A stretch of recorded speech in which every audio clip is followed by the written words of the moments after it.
नाज़रीन आदाब, मैं हूं सैयद अहमद जिलानी। खुसूसी पेशकश शाह की ताजपोशी में आपका खैर मकदम है। जिंदगी में कामयाब होना बड़ी बात है, लेकिन अपने साथ साथ करोड़ों लोगों के ख्वाब को सच करना, इनकी आवाज बनना बहुत बड़ी बात है। दुनिया में ऐसे कम लोग होंगे जो वो खुद किंग नहीं किंग मेकर बनते हैं, जो चाणक्य होते हैं चंद्रगुप्त बनाते हैं, जो अमित शाह होते हैं वो मोदी बनाते हैं। अभी बात उन्हीं अमित शाह की जिन पर मुल्क की सबसे बड़ी पार्टी बीजेपी ने फिर भरोसा जताया है और इन्हें दोबारा सदर बनाया है।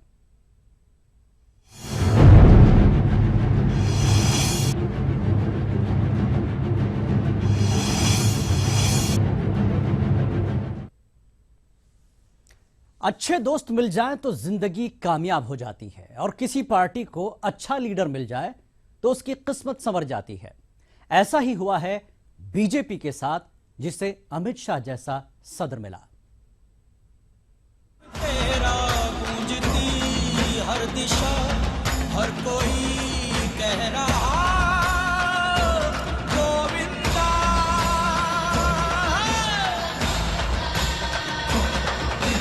गोविंदा गोविंदा गोविंदा गोविंदा गोविंदा।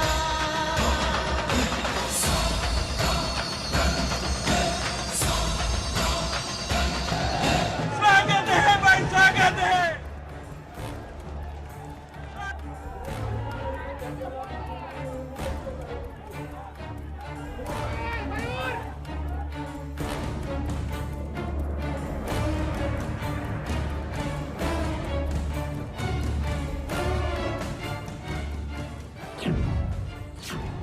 वो लाखों लाख बीजेपी कारकुनों की आवाज हैं। कामयाबी और सियासी जीत की आवाज हैं। सियासी मैदान में महारत रखते हैं। वो अच्छे दिनों की गारंटी हैं। मोदी को वजीर आजम बनाने वाले हैं। बीजेपी के सबसे बड़े लीडर हैं। मुस्तकबिल के चाणक्य हैं।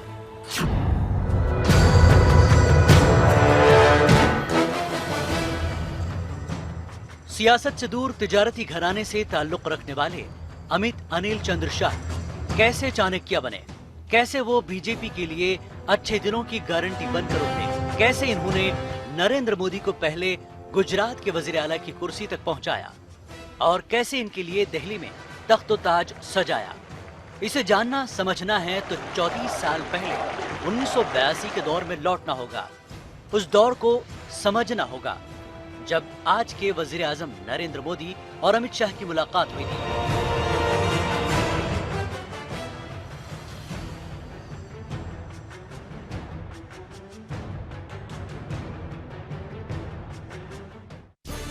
चौतीस साल पहले अहमदाबाद, गुजरात। बात 1982 की है। कई साल बाद अमित शाह की मुलाकात नरेंद्र मोदी से हुई थी।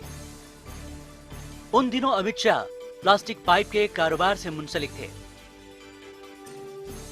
और नरेंद्र मोदी हिमालय से लौटकर अहमदाबाद में पार्टी का कामकाज देख रहे थे। नरेंद्र मोदी से मिलने के बाद अमित शाह ने इनके सामने पार्टी से जुड़ने की बात कही और मोदी इन्हें लेकर बीजेपी के मौजूदा रियासती सदर शंकर सिंह वाघेला के पास पहुंचे। वाघेला उन दिनों को याद करते हुए कहते हैं, मैं पार्टी ऑफिस में ही बैठा था। मोदी अपने साथ एक लड़के को लेकर मेरे पास आए और कहा कि ये अमित शाह हैं, प्लास्टिक के पाइप बनाने का कारोबार करते हैं, आप इन्हें पार्टी का कुछ काम दीजिए।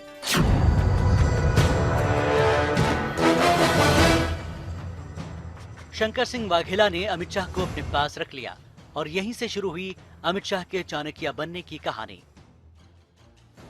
साल 1991, गांधीनगर, गुजरात। 1991 में लालकृष्ण आडवाणी की गांधीनगर से जीत अमित शाह के शानदार इंतखाबी इंतजामात का नतीजा साबित हुई। साल 1996, गांधीनगर, गुजरात। इसी तरह का इंतजाम अमित शाह ने साबिक वजीर आजम अटल बिहारी वाजपेयी के लिए भी किया था। जब 1996 में अटल बिहारी वाजपेयी ने गांधीनगर हलके से पार्लिमानी इंतखाबात में हिस्सा लिया था। उन दिनों इंतखाब के बाद अमित शाह गुजरात में बीजेपी के सबसे बड़े मुशीर के तौर पर मशहूर हुए। नरेंद्र मोदी से कुर्बत बढ़ती गई। बढ़ती कुर्बत ने रफीक की जगह ले ली। गुजरात में समाजी तंजीमों और गुजरात क्रिकेट संघ को कांग्रेस के मजबूत हाथों से निकालने के साथ साथ छोटे बड़े 42 इंतखाबात में मुसलसल मिलने वाली कामयाबियों ने अमित शाह को नई मंजिल की जानिब गामजन कर दिया।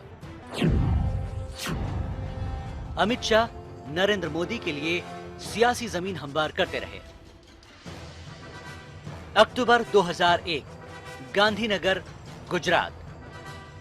केशुभाई पटेल पर वजीर आला के ओहदे से इस्तीफे का दबाव और उनकी जगह नरेंद्र मोदी को वजीर आला बनाने के पीछे अमित शाह की ही कारकर्दगी थी, क्योंकि अमित शाह जानते थे कि नरेंद्र मोदी ही वो शख्स हैं जो जलजले से मुतासर गुजरात को डेवलपमेंट का रोल मॉडल बना सकते हैं।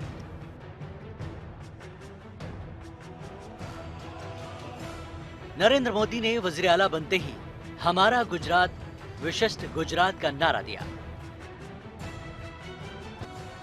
हमारा गुजरात विशिष्ट गुजरात का नारा, इसमें भी अमित शाह की झलक देखने को मिलती है। शोहरत और मकबूलियत जिनके कदम बोसी कर रही थी, वजीर आला के मनसब पर फायज नरेंद्र मोदी गुजरात की तरक्की के जामिन बने रहे, जबकि दूसरी जानिब अमित शाह इनके लिए दिल्ली का रास्ता हमवार करते रहे। इन पर फर्जी इनकाउंटर के दाग भी लगे, तड़ी पार भी होना पड़ा, लेकिन वो अपने मकसद के तहत काम करते रहे। अमित शाह जानते थे कि गुजरात से दिल्ली का सफर बगैर उत्तर प्रदेश पहुंचे मुमकिन नहीं है, लिहाजा इन्होंने 80 सीटों वाले पार्लिमानी हलके उत्तर प्रदेश में बीजेपी सदर के तौर पर ओहदा तस्लीम कर लिया और 2014 के पार्लिमानी इंतखाबात की तैयारी जोरों शोर से शुरू कर दी।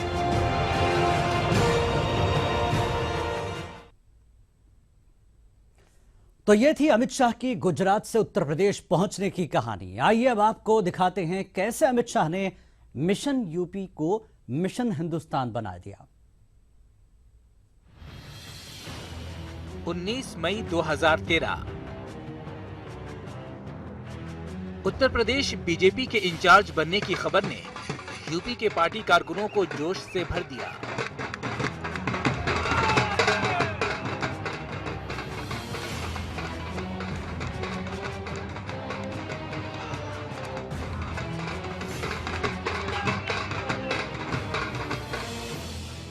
बीजेपी कारकुनान कुछ कर गुजरने की चाहत लिए 2014 की इंतखाबी जंग के लिए तैयार होने लगे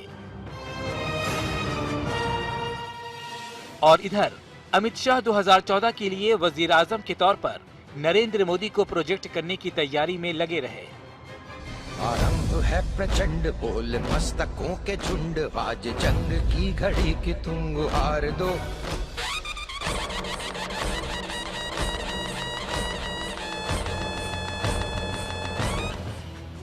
उत्तर प्रदेश में पार्टी को मजबूत बनाने के साथ साथ अमित शाह दिल्ली के लिए नरेंद्र मोदी की उम्मीदवारी को पुख्ता बनाने में लगे हुए थे। ये हिकमत अमली कारगर हुई गोवा के कौमी आमिला की मीटिंग में। 9 जून 2013,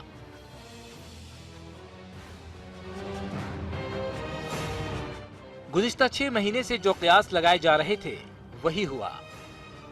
बीजेपी के कौमी आमला की मीटिंग में जहां नरेंद्र मोदी को बीजेपी तशहीर मुहिम की कमान सौंप दी गई, पार्टी के इस फैसले से पार्टी के कई बड़े लीडरों को झटका लगा। इस फैसले के बाद सबसे मजबूत साथी नीतीश कुमार ने अपना रास्ता अलग कर लिया, लेकिन अमित शाह को यकीन था कि उनकी ये सियासी चाल कभी नाकाम नहीं हो सकती।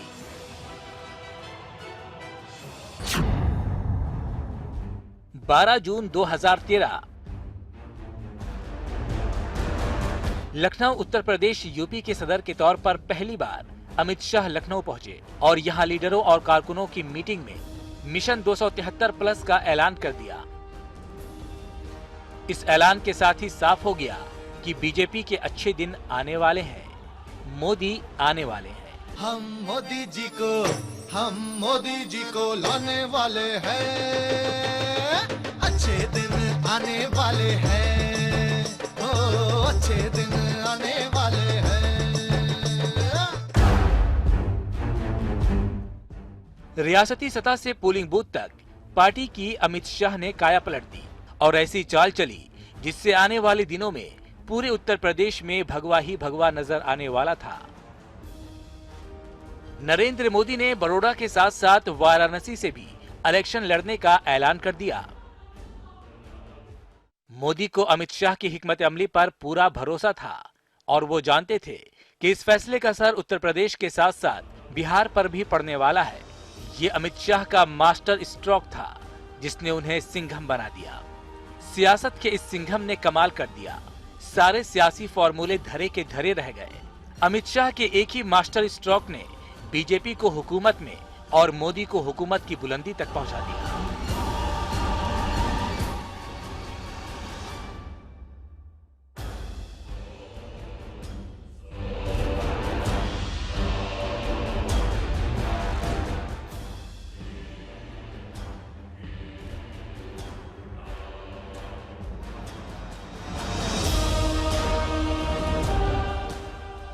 बीजेपी को इस इंतखाबात में अकेले 282 सीटें मिली, जिसमें उत्तर प्रदेश में 80 में से 71, बिहार में 40 में से 22, उत्तराखंड में 5 में से 5,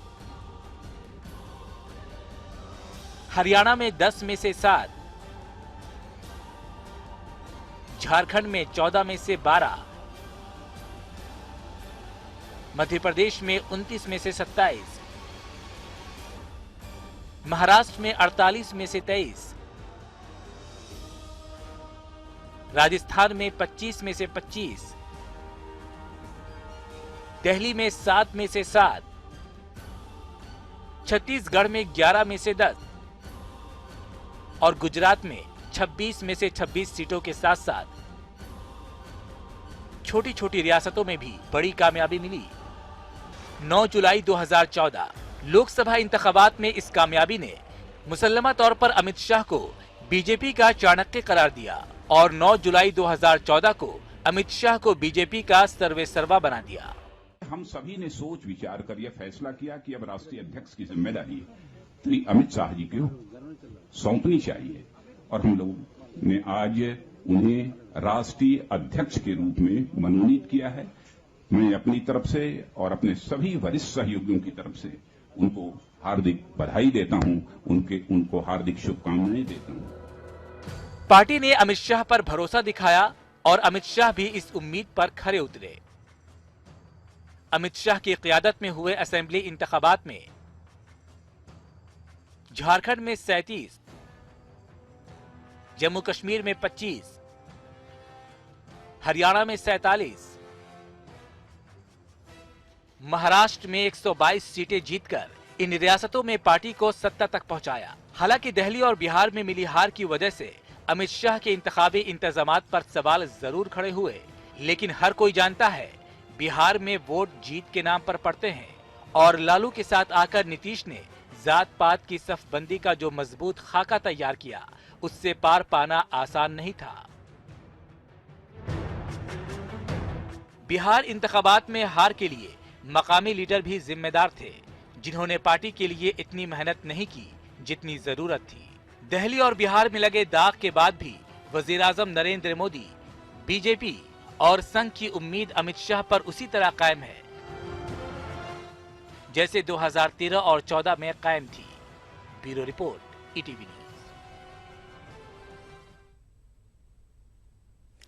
मोदी के वजीर-आजम बनने में अमित शाह का कितना बड़ा ताउन है, ये तो आपने देख लिया, लेकिन ब्रेक के बाद आपको दिखाएंगे कैसे काम करते हैं अमित शाह और उनकी किस काबिलियत का लोहा मानती है ये दुनिया।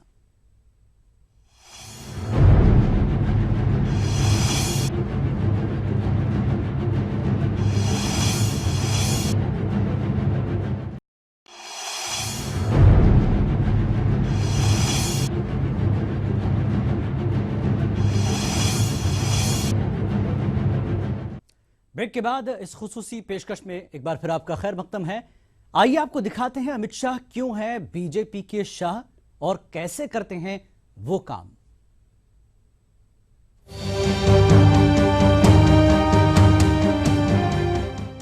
नरेंद्र मोदी को यूपी के रास्ते मुल्क भर में परचम लहराने के लिए एक सिपासालार की जरूरत थी और उनके लिए ये चुनाव मुश्किल नहीं था, क्योंकि उनके पास मौजूद थे उनके खास अमित शाह।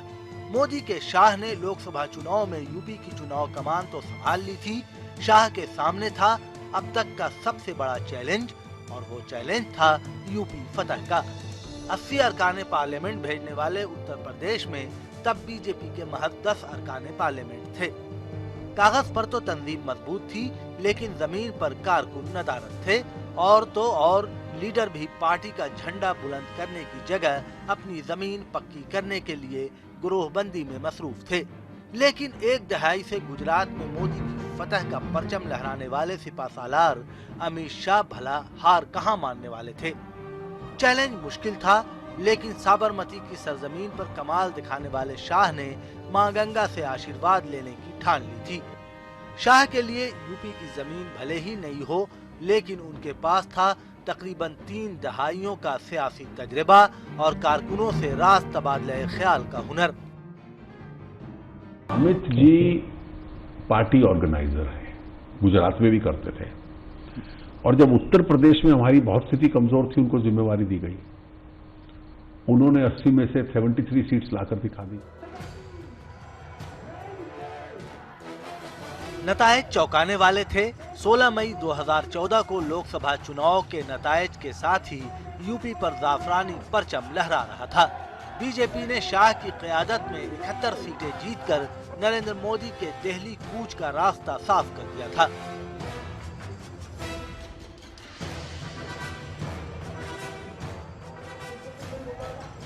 इससे पहले भी नरेंद्र मोदी ने माना था कि ये कारनामा अमित शाह ही अंजाम दे सकते हैं। अमित भाई राष्ट्रीय टीम में ना आए होते, उत्तर प्रदेश का उनको प्रभार न मिला होता, तो शायद देश उनकी शक्तियों से परिचित नहीं हुआ होता। अमित शाह पर मोदी का भरोसा कोई नया नहीं है। ये बात साल 1982 की है, जब नरेंद्र मोदी की उनसे पहली मुलाकात हुई थी। 1995 में केशुभाई पटेल के वजीर आला बनने के बाद मोदी शाह की जोड़ी ने गुजरात से कांग्रेस के सफाये के लिए मुत्तहिदा कोशिश शुरू की थी। मोदी अमित शाह की तंजीमी सलाहियतों से बखूबी वाकिफ हो चुके थे।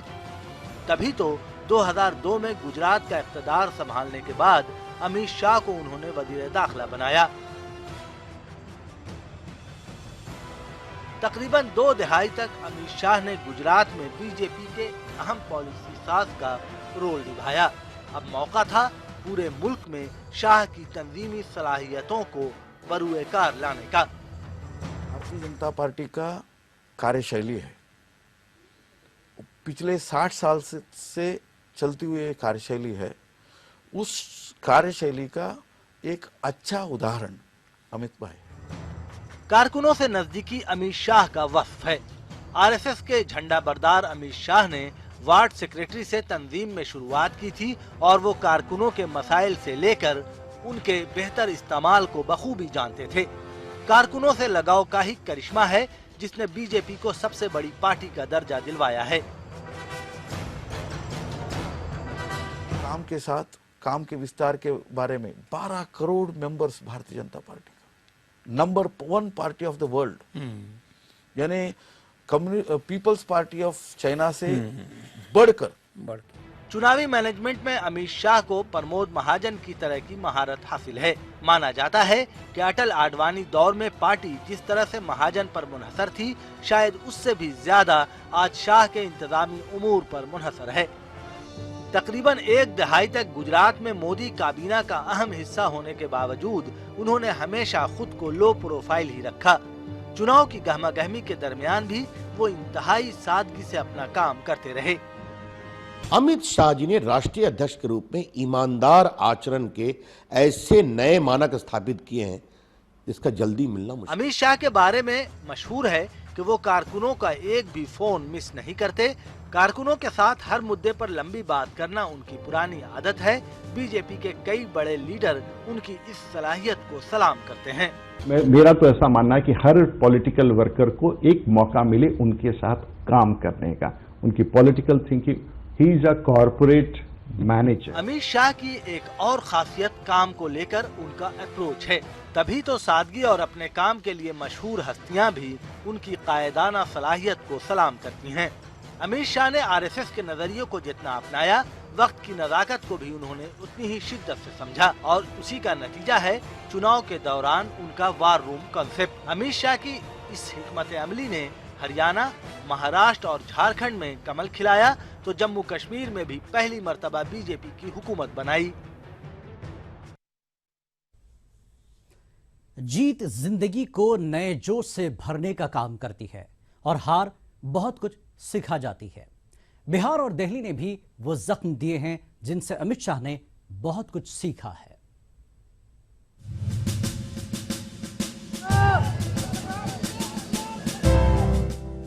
एक के बाद एक लगातार जीत 2014 अमित शाह के लिए बेहद खास रहा, जब उनकी सरबराही में बीजेपी ने महाराष्ट्र और हरियाणा में जीत का परचम लहराया।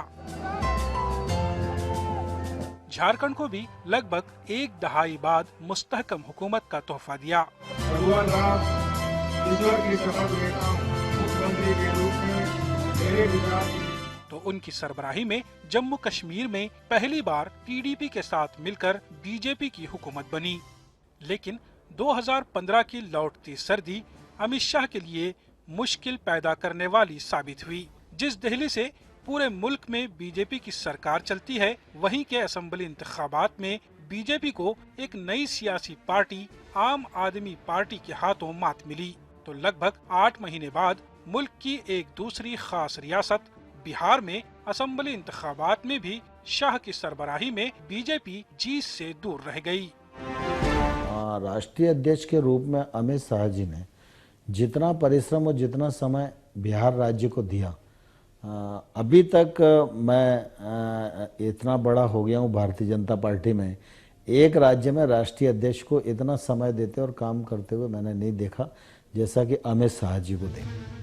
बिहार इंतखाबात की हार पार्टी के लिए बड़ा झटका था, लेकिन इस मुद्दे पर पार्टी मुत्तहिद है।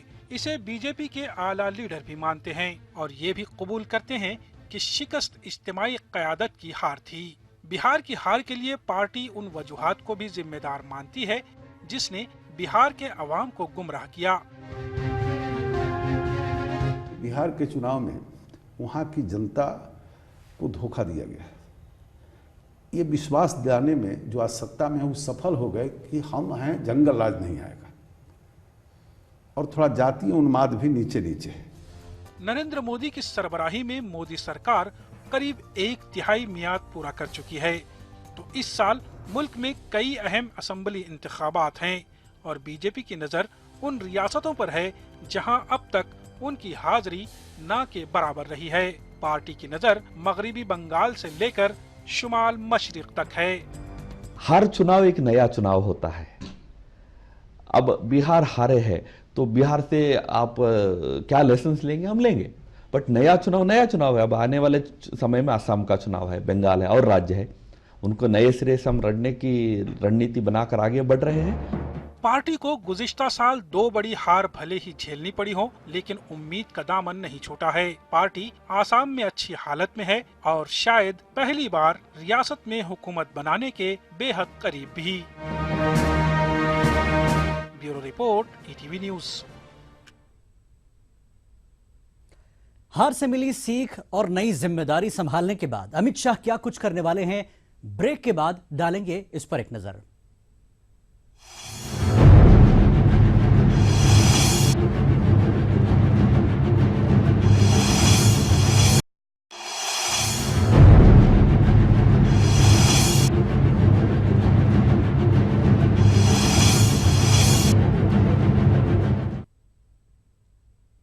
ब्रेक के बाद आपका खैर मकदम है। आइए अब आपको दिखाते हैं अमित शाह का मिशन 2016 और मिशन 2017।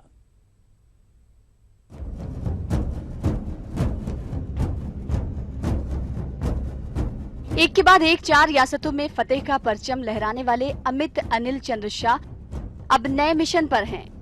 इस नए मिशन पर इस बार उनका इस्तकबाल मगरबी बंगाल में वजीर आला ममता बनर्जी और उत्तर प्रदेश में मुलायम सिंह यादव से होना है।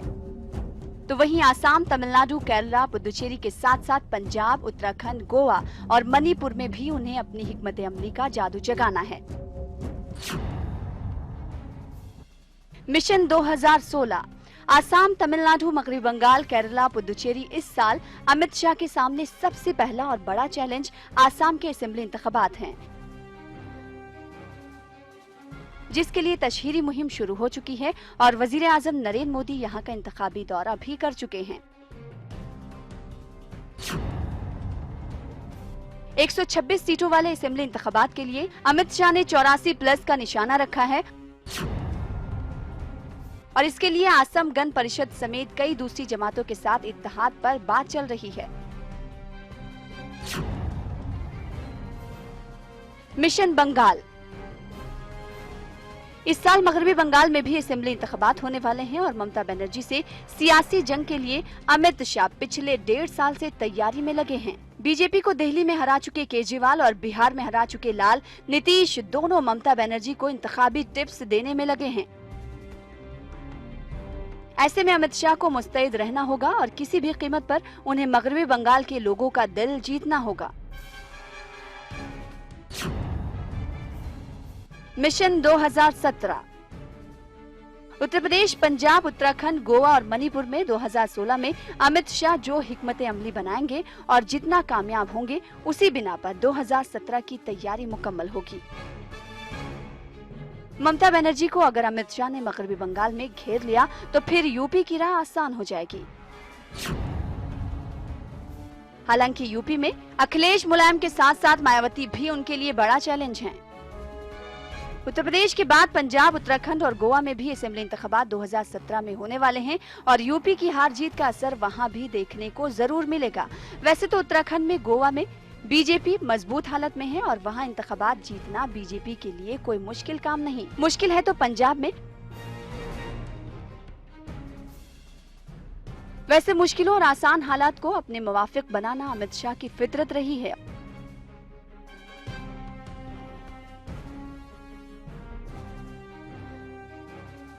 देखना है कि इस बार अमित शाह क्या गुल खिलाते हैं और ममता मुलायम से कैसे निपटते हैं।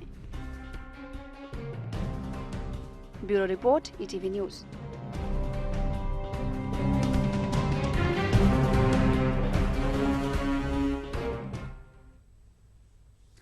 अमित शाह ने जो कारनामा 2014 और 15 में किया, क्या वो इस साल भी कर पाएंगे? इसके लिए इंतजार करना होगा। फिलहाल हमें दीजिए इजाजत। आदाब।